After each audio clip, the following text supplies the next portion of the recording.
Hello, I'm Nina Hartley, and we're here today to talk with Ernest Green about his new book, Master of O. Your book is filled with interesting offbeat characters, some of whom might be recognizable to contemporary readers. Are you pulling back the curtain on some secret vices?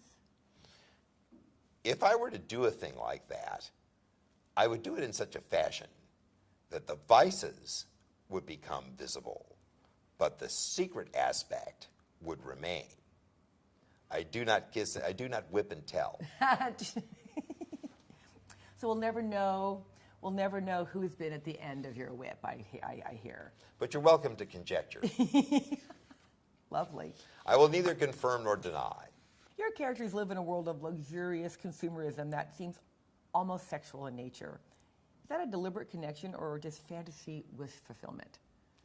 Well, of course, there's a measure of fantasy wish fulfillment in popular fiction of any kind, and I do think those things, people like to read about worlds that they're not likely to be able to inhabit or visit themselves, and that makes it more interesting. But there is also a more direct connection between consumerism and fetishism. You know, fetishism is the consumerism of sex, and there are many people for whom consumerism is a fetish in itself. There's a lot of overlap. These are all about the erotic qualities of objects. You know, that's one of the things that is one of the things that fetishism does openly, but that fashion and merchandising subtly play upon without ever actually admitting that what they're trying to do is tickle your libido with this object.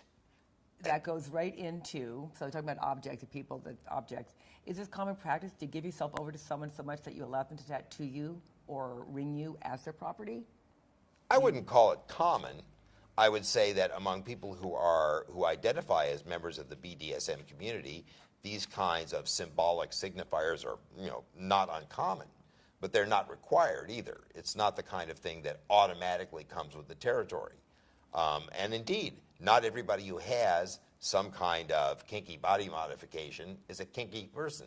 It's an interesting thing. It cannot be assumed because somebody has a tattoo of a dominatrix on them, that they really are into being dominated. It's just that they like the image.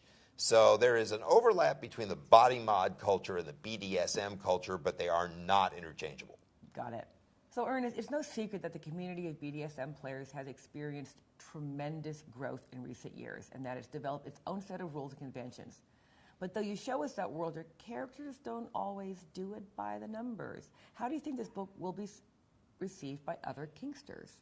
That will depend on how doctrinaire they are about the rules and regulations. You know, when BDSM first began to emerge from the closet, it did so somewhat defensively. And part of the defense was to say, well, these are the ironclad rules by which we do this that make it safe and ethical and okay to do. Now that there are lots more different people with differing orientations involved in this, and now that it's become pretty clear that it doesn't represent a menace to society or make you a bad person, there is room for individuals to adjust those rules in a way that suits them.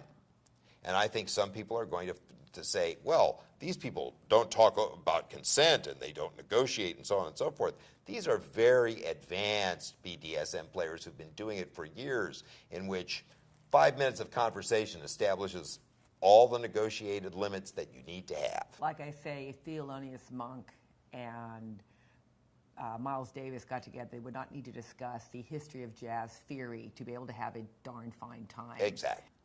No other book has ever described sadomasochistic sex in such minute and authentic detail. Mm-hmm. Do you think that will change the way people view this kind of sex play? I hope so. A big part of my intention here was to open the door so people could get a look at what it is that we really do. What would you tell non-kink-oriented readers about why they should find this book interesting, and why should they read it? Why do you want to know about any culture that is part of your society but unfamiliar to you? Curiosity is part of the reason. You might have some curiosity based on the subject matter, or you just might be curious about who these people are, who you may have seen around and heard something about. I hope to appeal to both readers who are already, in one way or another, interested in BDSM and things about it, but also readers who are generally interested in the society that surrounds that. I had a bigger message here too. For the armchair sneaked in. sociologist, Yeah. anthropologist. Right, exactly. It's partially a story about these people and their lives, and it's partially a story about modern Los Angeles and its life. Los Angeles is a character in this book. Oh, yes. Oh, yes. Thank you, Ernest. That was actually very interesting. And where can people find Master of O? They can find Master of O at masterofo.com, and they can also obtain it through Daedalus Publishing, the courageous and heroic individuals who gave me the opportunity to bring this vision to the world. So yes, masterofo.com, buy it for yourself, buy it for your friends, buy it for fun. Well, thank you. My pleasure.